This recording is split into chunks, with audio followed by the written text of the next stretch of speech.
Before Jacob passed on, he already declared the destiny of Joshua, the man God would raise to lead his people into the promised land.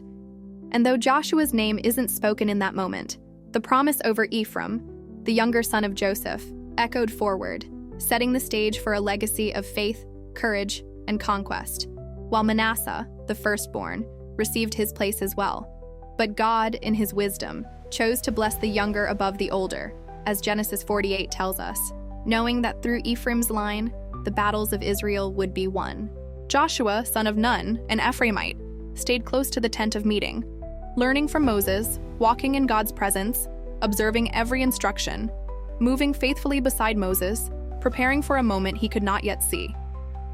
When Moses sent 12 spies into Canaan, 10 returned with fear over giants, fortified cities, Anakim, Amorites, Hivites, and the impossible stretched before them. Yet only 2, Joshua and Caleb, stood firm, not because of human strength, but because of faith in the God who had promised. Here's the twist. God's plan often works through lineage and destiny.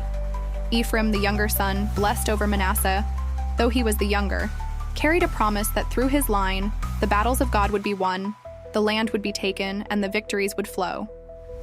Joshua learned under Moses, walking in obedience, moving in faith, and he was raised to lead, to execute God's promises in action, while Moses, from Levi, guided Israel spiritually as the priest.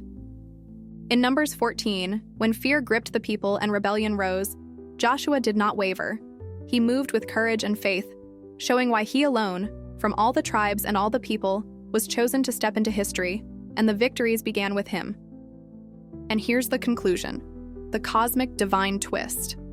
When the time came to enter Canaan, only 3 tribes went into battle, and Joshua, the Ephraimite, led the charge. Half of the tribe of Manasseh followed under his command, the younger son taking the lead over the firstborn, not by chance, not by human logic, but because God had already designed the battlefield, the strategy, the placement of his people across the land. Ephraim, Joshua, and the fighting force set the world stage, claiming the territories God had promised, showing that destiny, faith, and divine inheritance are not abstract. They are lived, executed, and conquered. Numbers 14 is not just a story about giants, fortresses, or fear. It's a story about the man God raised in preparation, the Ephraimite, son of Nun, who reminds us that in God's ways, destiny, faith, and spiritual inheritance converge. And the fight doesn't begin with armies or swords. It begins with one man, aligned with the heart of God.